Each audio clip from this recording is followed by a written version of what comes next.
Hello, welcome to another episode of Manga Monday. I am Jason Hahn, and today we're talking about My Hero Academia, chapter 368.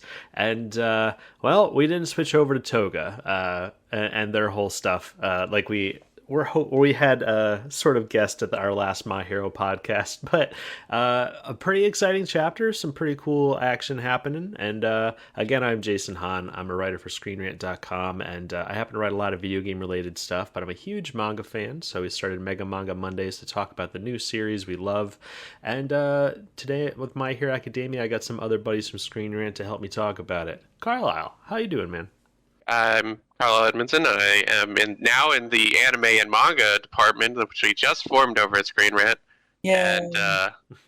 And mostly talking about My Hero and Dragon Ball and One Punch Man. Although that's definitely expanding with our new purview.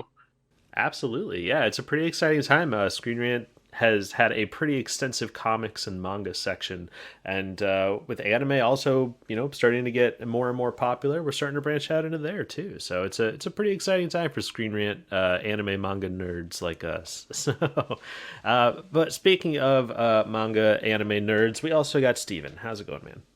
Hey, it's going well. Yeah, my name's Steven. Yep, same department as Carlyle, so very, very happy right now. Good stuff. But we are here to talk about My Hero Academia, and it was a fun one. Yeah, it was a very fun chapter, and it felt really short just because it was so action heavy.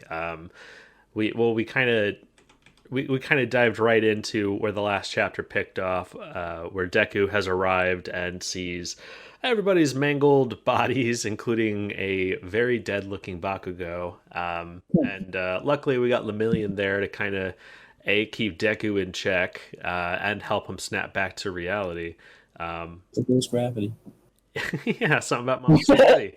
And Deku, starts out by kind of talking about something that we've brought up on several of the podcasts before. We think that Deku's got this idea that he's got to save Shigaraki because it's All for One who's been putting all this stuff in his head, and he's keeping him captive and all this stuff. And I don't know. I know Steven and Carlyle have written some pretty interesting My Hero Academia articles on Screen Rant, kind of getting into Shigaraki's whole deal. And Shigaraki doesn't necessarily, deserve, to be saved as much as some other characters do. But it's still, especially in this chapter, we finally got the direct confrontation of, is there even still a Shigaraki in there, or has he been completely taken over by All for One? And we got one answer, and then we got the evidence to back it up that this Shigaraki All for One we're fighting is kind of lying. he's a liar. Because especially with Lemillion being able to press his buttons just a few chapters ago, it just definitely proves that there's still a Shigaraki in there. But And that's actually, I'll just jump in because I'm kind of messed out about it a little bit. Like, I'm afraid that because the way they used it to prove it, I'm kind of afraid that they're just using, that little freak out that he had before as just Lemillion's way to be like, oh no, he's actually, there's still Shigaraki there. It's not, All for One. And I'm kind of afraid they're just going to be using that moment for this, just to prove that. Because, again, it's one of the most interesting moments we've had of Shigaraki for a while. And I'm referencing the moment, when Lemillion was like, you have no friends. And then Shigaraki's like, well, I have all these friends. He's talking about these two kids in particular. Just randomly name drops them. And then that was the last time we heard of it. And, the longer we've been going, the more on edge I've been that it's not going to be returning. Especially since Deku has now joined the fight. I'm feeling like there won't be an outburst like that, or we won't visit that particular moment because the one who triggered it was Lemillion. So I mean, it's just one of my own little personal qualms I'm dealing with, just because I just really liked it and I want to know more of. Mm-hmm. Those kids, just because his past is so interesting. I'm hoping that it's not just being used as, like I said, just to be to prove that, oh no, All for One is lying. He's obviously still Shigaraki, so hopefully it's more than that. Yeah, I actually, I honestly think it's something that's going to still be even more fleshed out in the future. I feel it's just, Oh, I think it's more breadcrumbs towards. By the end of the series, I see like Shigaraki and Deku getting rid of All for One, and then dating. No, and then they have wait, like what? it. Totally kidding. uh, and then them having like a final like kind of Naruto Sasuke battle kind of thing, because Hmm. this whole series from the beginning has been about Deku's progression and Shigaraki's progression, and they both have very conflicting ideals. And I feel like even if Deku does, vanquish the All for One part that's like trying to the consciousness of All for One, I don't know if that so much is going to also relate to the powers that Shigaraki has. Um, Hmm. but really, I think by the end of it, I would like to see Shigaraki like overcome the consciousness of All for One, but still retain the powers. I think that seems really compelling and a pretty cool idea for them to do later on in the series. So it's almost one of those things where I see like Shigaraki about to lose, and he's like, you know what? I do have friends, Toga and Spinner, and guys remember Spinner? uh, and all those other things, because I mean those are legitimate like friends, like they've had moments together where they've like counted on each other and stuff like that, to accomplish bad things. But I would like this series to like uh, get back to that bond, at least mention that bond, because I think that would really help like compel this villain character to have a very similar uh, arc that hero characters usually have in the final big battle. It's just like, you know what, Yeah. I do have friends too. So I would like to see, because we love to do this, like the bonds and friendship and all that, and that's how we overcome the villain. I would love to see the villains pull that off. That was definitely one of the things that was most interesting about how the villains are presented in My Hero Academia. So it should definitely play a role here in the end. yeah, because I agree with Steve, and I'm really hoping that that wasn't just Shigaraki's throwing a fit, wasn't just a one off, just so it could have this small payoff in this chapter. I really expect it to go into something even bigger, but um, really enjoyed again the art in this chapter was just phenomenal, Yeah. especially the bits where he's asking if Shigaraki's even still in there, and you get this weird like ink blot picture of like a young Shigaraki like bursting out of All for One sort of, and he's like holding him in. So it is still kind of like they're proving that Shigaraki is, there is a pureness still there. And that's what Lemillion I think is also commenting on there too. So Just going off something you were saying earlier too, like I feel like at least I think it was the last chapter or two chapters ago. Like before then, I always felt that Shigaraki might not be a redeemable character, but I think he is now. Because like that whole thing I was bringing about earlier, when we're seeing Shigaraki's past, we're seeing like how he first got his powers and he's killing everyone. Um, the problem is that the Shigaraki from the present day was looking back on his past, and because of that, we were looking at through Shigaraki's from the present, like his eyes, and he was saying that like, yeah, I believe that I killed my whole family on purpose, not just the dog, because that was accidentally, had no idea, but it was like creating the impression that Shigaraki knew that by touching them they would die, and he wasn't just reaching out to them for help. But then, like a few chapters ago, Shigaraki, admits that he hadn't been broken yet, and he's like referring to himself as being broken.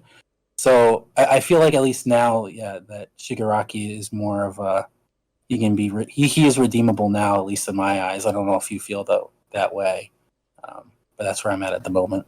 I do feel like that aspect is still there. I just I don't think he's redeemable to the point at the end of the series where if he's just like, yeah, you guys were right, I'm wrong. And then, Oh, okay, right. Oh, yeah. high Well, I five. hope that doesn't happen. Oh, yeah. Yeah, yeah. Okay. I see. Oh, yeah. Yeah. If he turns in the end, that'd be kind of lame. Well, no, that's kind of what I was saying too. Is earlier was like I see him, going through a redemption arc to Right. possibly help vanquish All for One for all, or once and for all.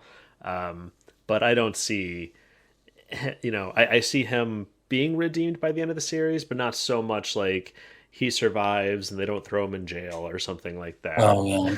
Okay. Yeah. Cool. But yeah, the next bit of the chapter kind of kicks off with the action pretty quickly. And just to kind of like show this big new hulking form that Shigaraki's got, there's like a panel where he's like jumping, and then we get just a very tiny little glimpse of like the whole island, the whole sky prison that they're in just shift because of the force of his jump.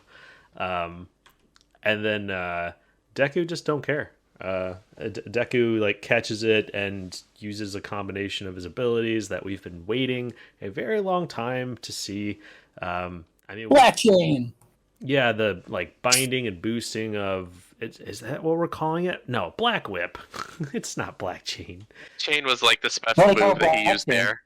Oh, was it? Okay, maybe. Oh, yeah. Okay. I was one page away. But yeah, it's really just kind of accentuating like the tease for Deku's new abilities that he had against Lady Nagat during the Dark Deku phase, and that was one of those like when he was combining those abilities and stuff like that. That was one time I audibly like cheered while I was reading the manga. It was so cool. So I'm very excited to see Deku back into action, and we finally got the reveal of is this the final quirk in his arsenal that we've had alluded to for so long? Yep. Well, I gotta say too, like Carlyle, is this the chapter, or was it the last chapter that proved your theory from like a year ago? So I had to go and look at this because my theory is that what All for One wants is that he wants his brother's quirk back, and he wants his brother's quirk back specifically because there's a piece of his brother's soul in there. That's what he wants. Yeah. But in this chapter, at least in the fan translation, he did his attack and he yelled like, "Enough talk! I want my brother's quirk back." Yeah. But then in the official translation, he just says, "I want One for All back." And so I was like, okay, well now I got to go find the Japanese and translate it myself. And the Japanese is pretty clear. It just says One for All. So it doesn't say brother there. I don't know what the fan translators were thinking on that one.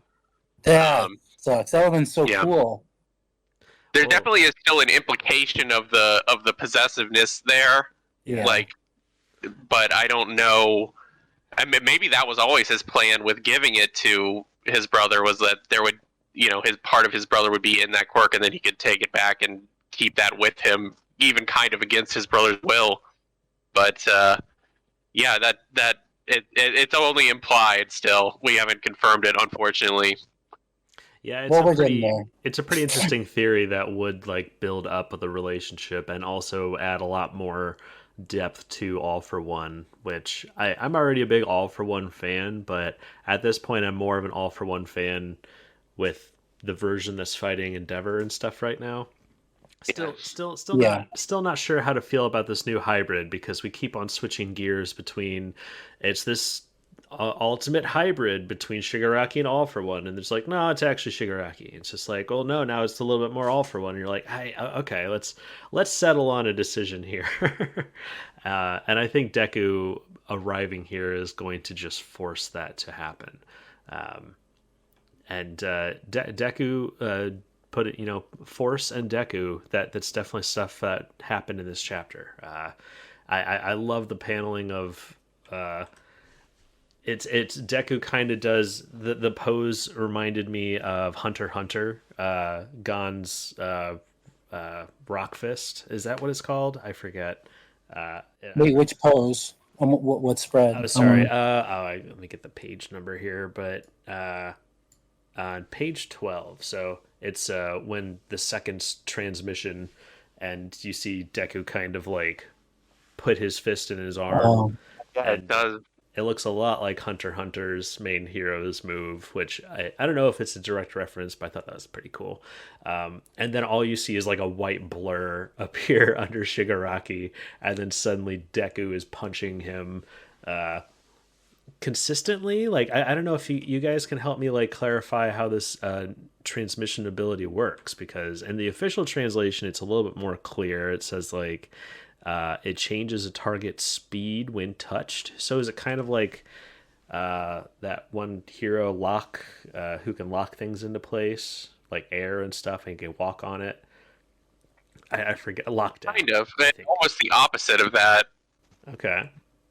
So He's got the way that this quirk seems to work is that when you touch something, you can change its acceleration, and so that means basically, since the acceleration is a result of force in terms of physics, the amount of force that you can deliver with a hit is much higher, and that's how it's effectively 120%.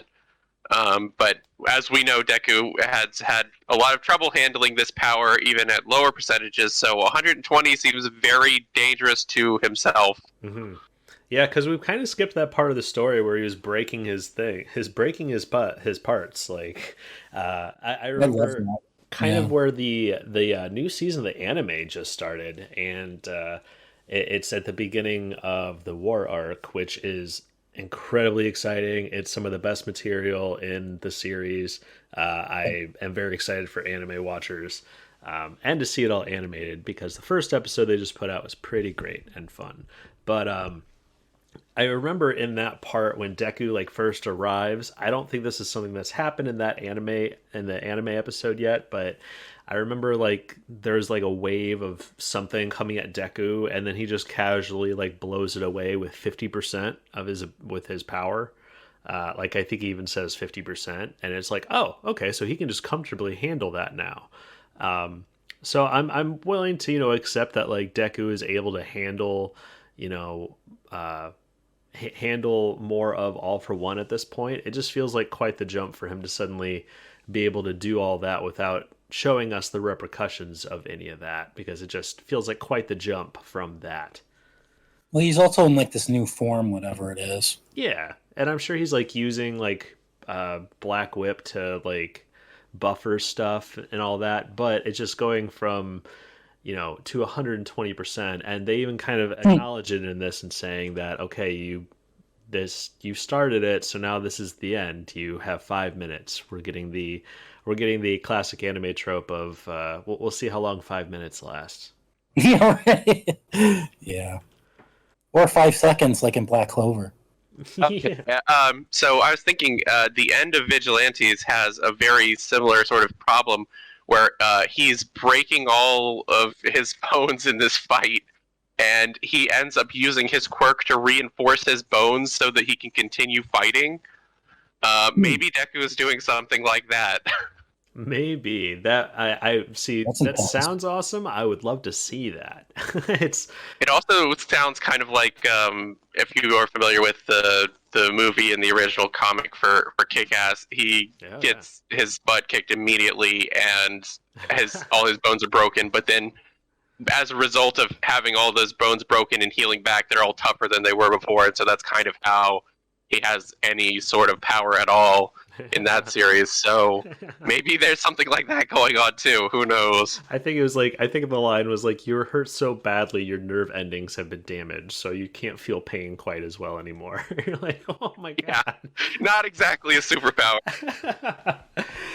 Oh boy. Well, speaking of getting hit in places, I really enjoyed the final panel here of like Deku just straight up hitting Shigaraki in the junk. Like it's not highlighted exactly that way, but it is absolutely without a question All for One Shigaraki hybrid getting punched right in the junk with a Detroit. You think so? Oh my god. Yeah, if you look at it, it's like very that's not going to feel good. Shigaraki's not getting up after this. This is the end of the fight. What if we just end it right here, guys? Oh, what if? Yeah, that'd be fine, because then that means we can go to Himiko and Ochako. Yeah, plenty of other stuff going on. Yeah. Yeah, and that was something I kind of jokingly brought up earlier, is like I remember us having a great conversation about Spinner and how he has finally, like, he's always been so afraid of everyone looking at this lizard person as a monster, and he's fully gone to the lengths of like taking the quirk enhancer drug to become a big rampaging monster. And I was just like, oh man, that's such an interesting like story dynamic. And I honestly haven't thought about it in a long time. We haven't seen what Spinner's up to. We haven't seen what Red Riot's up to. Um, and then And Dobby's Spinner back. and Spinner probably I forgot what it was because it was cool at the time, but then it never came back to it. But Spinner got like this new job, like All for One gave him this new mission. Like I don't know if it had something to do. Well, I'm already forgetting the paranormal liberation people. Like I think he All for One was like you're going to be in charge of getting them together or something. So it was like, oh, that's cool. He now has more of a purpose, but they haven't done anything with it since. No. It's just like it's a shame. Like Spinner's like one of those, like you're saying, that last bit was really cool, and then also there was that moment where it seemed like All for One was giving Spinner this extra job, and it's like, oh wait, no, I guess not. I don't know. Right. Yeah, I don't know. It could still like come into play. I'm just really hoping the next time we see him, it's not just like a montage of like all the villains being knocked out on the street or something, and it's just him laying there with his eyes all white, and you're just like, oh, all right, well, that did end up being nothing. Um, but yeah, I guess we should talk about it. So much it seems like this chapter with Deku going all out with this new transmission mode. Reference Hunter x Hunter and some One Piece. There you go. I was waiting for you to do that. Well, I don't know. I mean, it's definitely. I don't know if it's necessarily a direct call out to it. If Oh, it has to be. It's so like I don't know, just anything gear like this seems like it's synonymous with Luffy. I don't know. yeah, I don't know. Maybe that's just the world we operate in, because I'm sure there's plenty of people who might Yeah, not think that's of true. that. But yeah, it was a pretty cool callback. I wonder if he'll do a Kamehameha next, because that's kind of, or a Rasengan. Well, Um, it's also too like I wasn't here to talk about the last chapter unfortunately, but you guys I don't know if you talked about it, but like how Deku ends up transforming. It was very much like when Goku first became Super Saiyan. It was like the whole thing where because what got Goku to change Super Saiyan was watching Krillin die, and then he's like, "Okay, wow, I can't control myself." Boom, Super Saiyan, and it seems like that like happened here. Like the only difference is that he saw the aftermath. Like he arrives, oh crap, and then he starts transforming. But what I thought was really cool though, and I feel like I'm probably reading too much into it, but I kind of saw it as like Horikoshi not just referencing that whole thing, that whole trope in Dragon Ball, but it seemed like he was kind of perfecting the Super Saiyan form.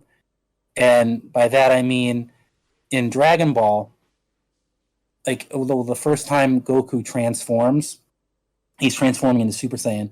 And the first time you have to have like all this rage or profound sadness to be able to take that next step. And of course you have to have enough S cells. But or just have a tingly feeling in your back. yeah, yeah. And like Goku felt so much rage. He was actually telling, like he tells Gohan, you have to. He was either telling Gohan or telling Piccolo to take Gohan because he couldn't control the rage inside of him, and he felt like that he would even lose himself and go after and kill his son type of deal, which is kind of a really intense moment. And it seems like just the way Super Saiyans are now, it's like you only have to have that anger the first time or that profound sadness the first time, and then after that, that's when you can just do it. You just need that for and it's kind of a shame that ended up being the case because like it would have been so much cooler especially because how much they spam the Super Saiyan transformation where it's just like, oh boom, I can just transform now and like instantly 10 times more powerful or something like that. Like if there was like an actual downside, like when Goku first transformed, that would have been so cool. And it seems like that's what was happening in My Hero in the last chapter is that Deku was transforming. He was becoming something dark, basically, which is like an evil Super Saiyan or whatever. But then he ends up having to get talked down. Lemillion's able to talk him down. So I just thought that was interesting. Like I couldn't stop seeing those parallels when I was reading it the first time. It's like, oh, he's transforming like he's transforming like Goku did for like the same reason, and he's like all angry and he's losing himself like Goku almost did. So I thought that was cool. Just wanted to mention that. No, absolutely. I think it's a pretty spot on comparison. I would say definitely Deku's like abilities and stuff more match like the Kaioken.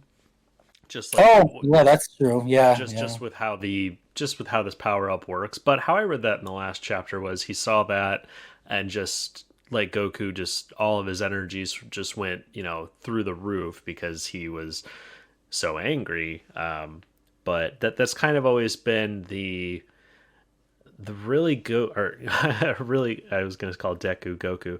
Deku's whole like thing is being able to control himself and this power that he has, or everything's just going to go up in flames and he's going to be a broken man.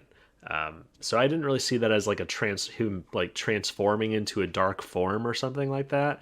I just saw him like powering up everything he could so that he could just rush at Shigaraki and hopefully hit him so hard it ended everything.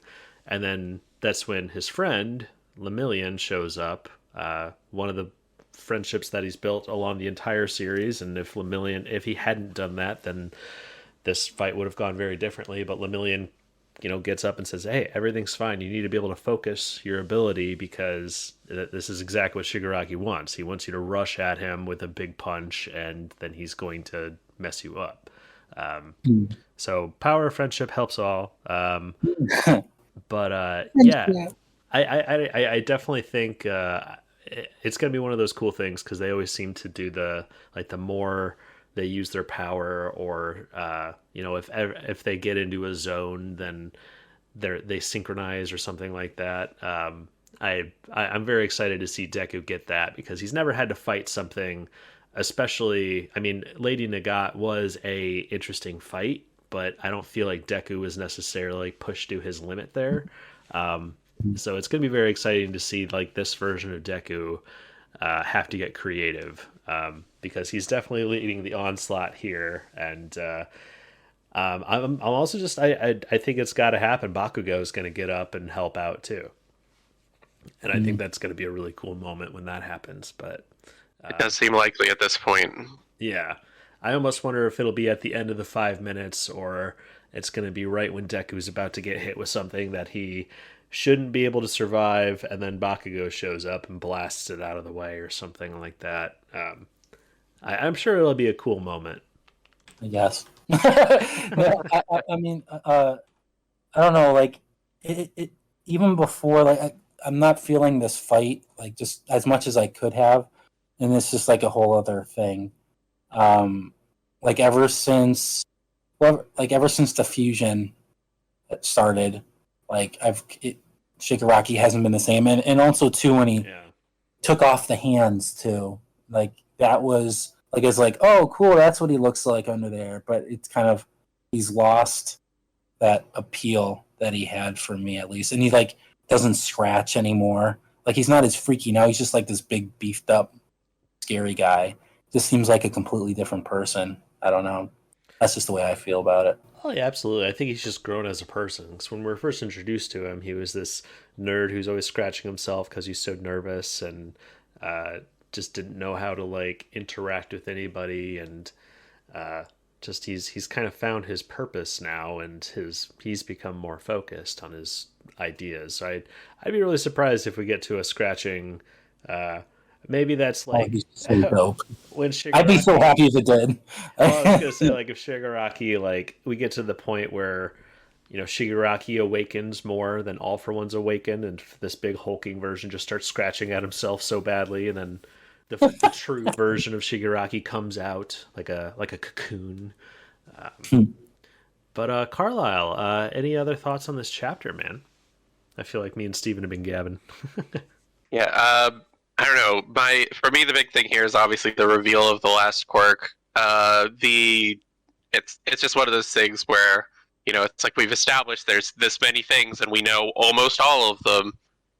When are you going to tell me the last one? Mm-hmm.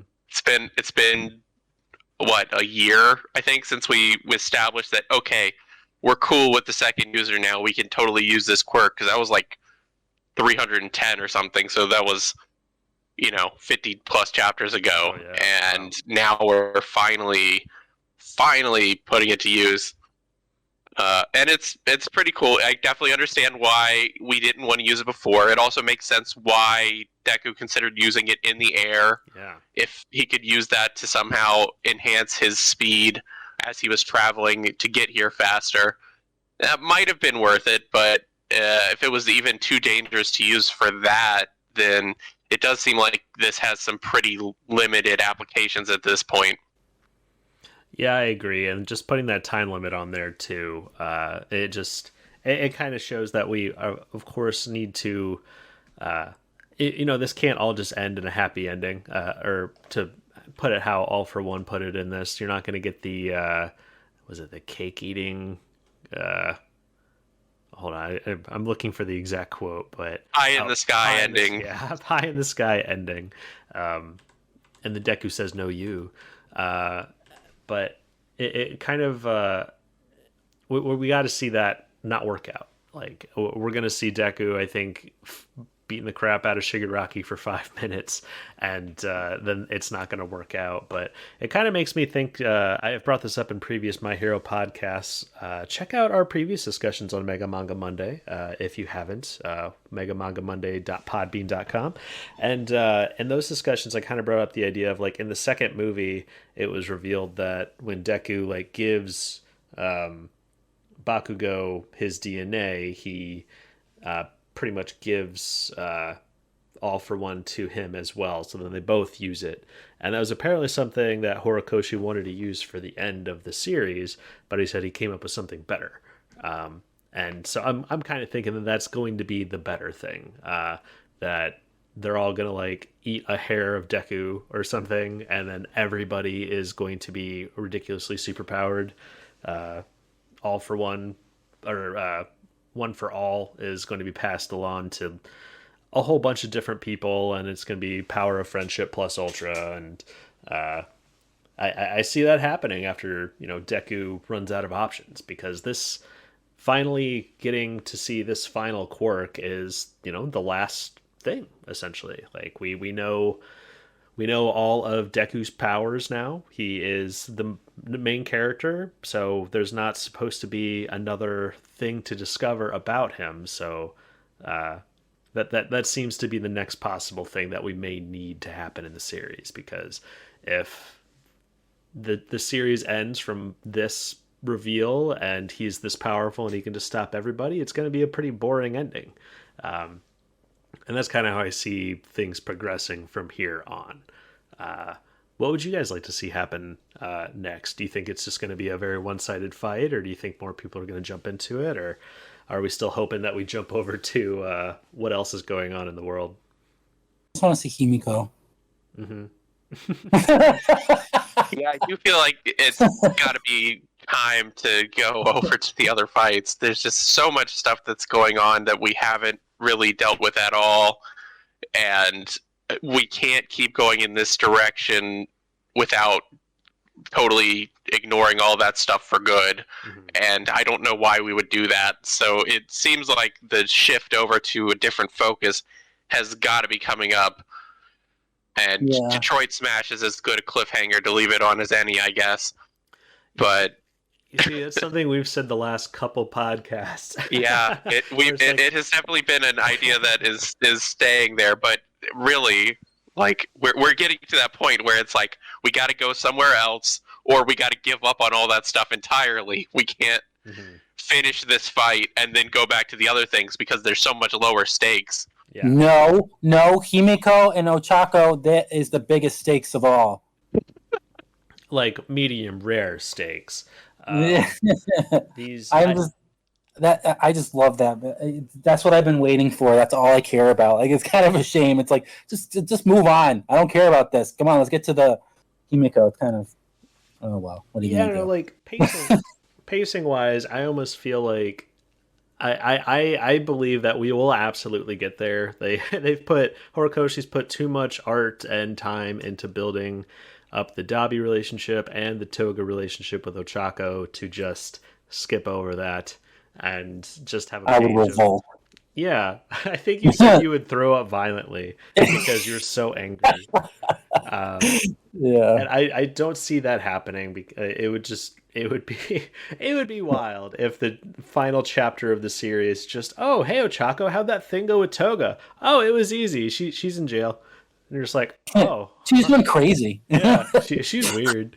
Um, but I think at this point, like the last chapter was a great moment to switch over. The chapter before that was a great moment to switch over. Honestly, I feel like if they switched over now, it would be kind of weird tension because we've ended this fight so hopeful. And at this point of the series, I think things need to be very tense and we need to, be worried that things might not work out. We need to have that tension there.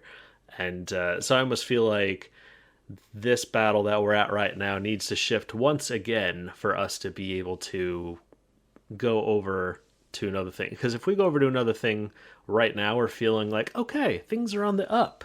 And then we go over to another part and things start to get bad over there. It's like, well, okay, well at least things are good over there, and it would be really messy pacing in my opinion. So for me, this chapter ended at a point where it's like, okay, well, we have to see how Shigaraki reacts to, or All for One Shigaraki. I don't know what we want to call him now at this point. All for Shigaraki has to react to this and turn the tide a little bit before we jump over to the next thing. Just how I feel. But yeah, I think we're all ready to see what else happens because, we're just excited for it to get to the ultimate climax of the series. And I think we all feel like it can't get to that moment until all the other side stories are sort of dealt with. Yeah, yeah. So yeah, I think we're all in agreement there. Well, I'm just also too, like in the last chapter, they had that annoying spread cover thing, where they're all with the I heroes. saw your screen rants about that. I thought that was Yeah, really I was funny. like, what the frick? It's like they're all sitting there, and there's Deku being all clueless as always, watching it, and then freaking Himiko, she only has eyes for Deku, and Uchaku's just sitting there by herself, just no. Would you almost say that Ochako not emoting might have been her response? What? Like her not reacting to Toga, like oogle-eyeing Deku. I think Ochako is like on purpose not responding to that because Oh yeah, no, like my problem is that she like I just don't like the whole that whole thing that started where Himiko is saying that she's no longer cares about Ochako, that she's moved on, she hurt her, and now I just have eyes for Deku, and it's like that's just not as appealing. Like what I loved when it left off at the paranormal liberation arc was when she gave her heart, well not her heart, but she opened up to Ochako, and Ochako freaking stomped on it, like, and basically made her run off crying. And it's like, man, I wanted that to be revisited, but now it's like they meet, and it's like this almost like anticlimactic because he's just like, oh, googly eyes with Deku, and it's like that's interesting, I guess, but I'm more invested in Himiko and Ochako's relationship, and it's like, and I already was feeling off too, like before Himiko and Ochako met, because there was that point where Himiko goes back to her hometown and she's being forced to like, deal with all of her demons and stuff, and she's having all these flashbacks, and not even once, like Ochako didn't even come up once, and I was like, oh god, does that mean that? And it seems like that. So I just need to see them so that we can see where they're at, because I'm totally invested 100% in their relationship, or that dynamic they have going on. Oh boy, I'm almost sad to get to it because I feel like it's going to be disappointing for you. Well, I mean, at least there was that moment where Deku and Ochako they had that non-romance nice moment where they're staring out at the city, and Uchako was saying that she was struggling sometimes, like she's like, where she feels bad for Himiko, but she goes out and looks at the devastation that she's caused, just to like so she can be like, yeah, she's a bad person. I can't feel bad or anything else for her. So that was cool because it shows that she's struggling on some level. She's like, yeah, Himiko's kind of crazy. I mean, is it really not her fault? So whenever she feels that way, she's like, she has to put herself in a situation where she has to look at Himiko badly. So that's cool. I was starting to think that you're just a big Ochako fan because you're definitely. Oh well, yeah. I mean, yeah. I mean, I was like, well, it's kind of like with Naruto journey too. Is, pretty fascinating to think about too. She definitely has a more bigger character journey than most Naruto female characters. Well, yeah, because it's kind of like with Naruto. What got me obsessed wasn't the fighting or whatever. I mean, I still liked it, but when the whole Hinata and Naruto thing started, that's when I was like, yeah. And that's what it was kind of like in here. Like they had that same dynamic with Deku and Ochako. They're all like embarrassed, fleshy type of stuff. Like I gobble that up, and then that went away, and it's like, oh god, like yeah. I've been missing it. So yeah, like they did. Ochako was such a great character, and now it's like they're growing up, and it's kind of a shame. Like it's cool, like Deku and her can be together, and they're not flushing or being all embarrassed because they've been working together for forever. So yeah. That's cool. But at the same time, it's like, ah, where's all the cuteness? I want the giggles. I miss it. All right, guys. Well, that's pretty much everything I had on it. Was there anything else about My Hero Academia Chapter 368 that you guys wanted to talk about before we move into plugs and recommendations? Some of the stuff I want to talk about. Right. Yep.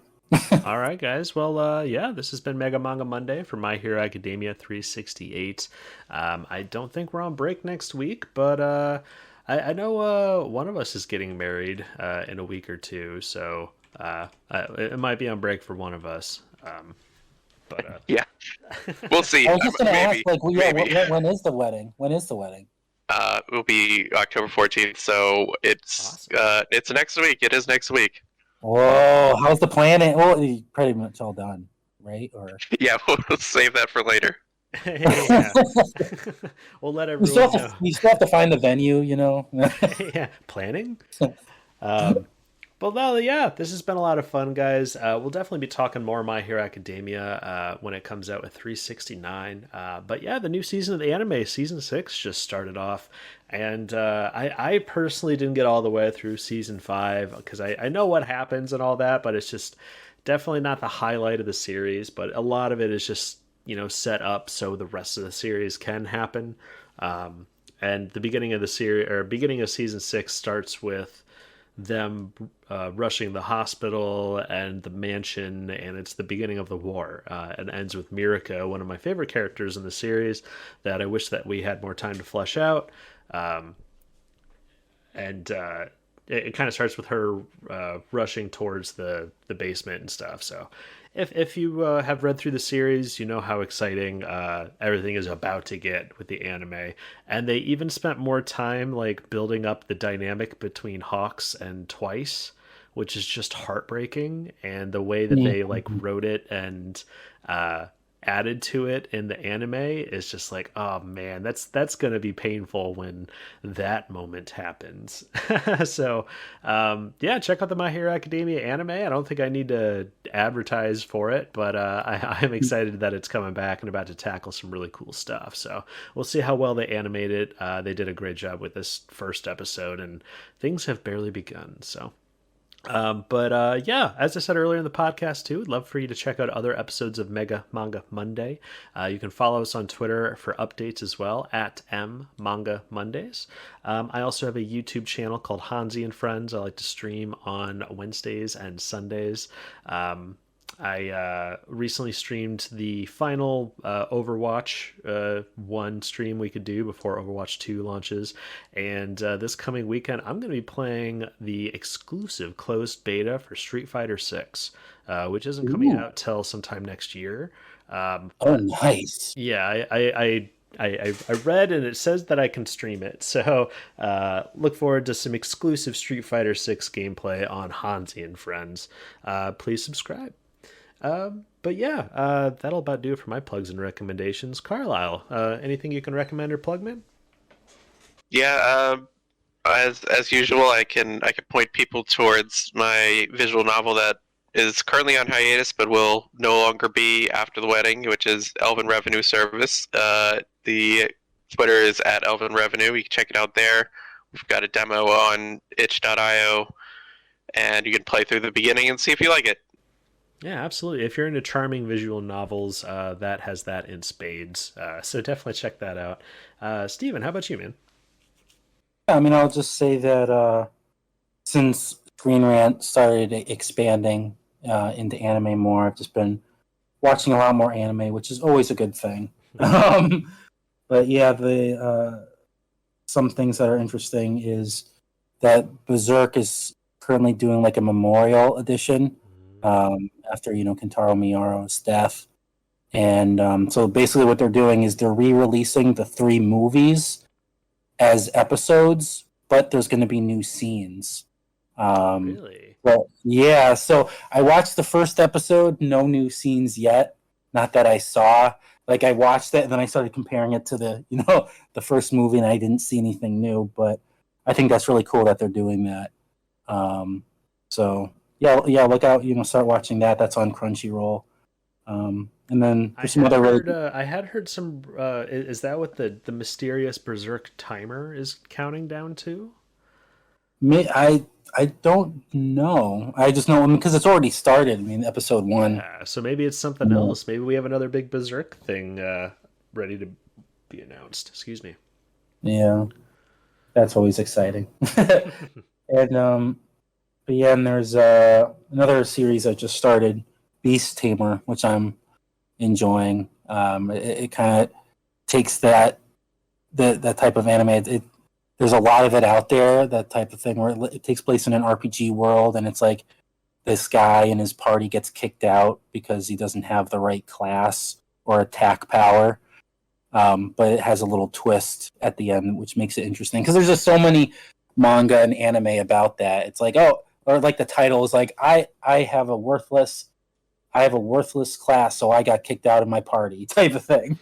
Um, so yeah, I'm enjoying Beast Tamer at least because surprise, it has a romantic twist to it. So I'm loving that. But yeah, good stuff. And that you mentioned a Berserk timer. I didn't even know there was a Berserk timer. Oh, just check it out. I'd love to hear if you find anything out about that because yeah, there's Yeah, apparently a countdown, Berserk wise, counting down to something, and people are speculating what it could be. It's actually just a really exciting time to be an anime manga fan right now because Naruto just celebrated its 20th anniversary, and the studio that originally animated put it out like a newly animated sort of a memorial to the entire series, and they reanimated some of the coolest moments, and it looks phenomenal. I'm probably going to watch that as soon as I finish this. But yeah, that's another series we love talking about on Manga Mondays, so please check out other episodes of the podcast. We talk about One Piece, Berserk, Boruto. Hopefully we have some Naruto stuff to talk about soon, because in our Boruto conversations, we're not all loving exactly. We're not loving it so much. I am. For different reasons.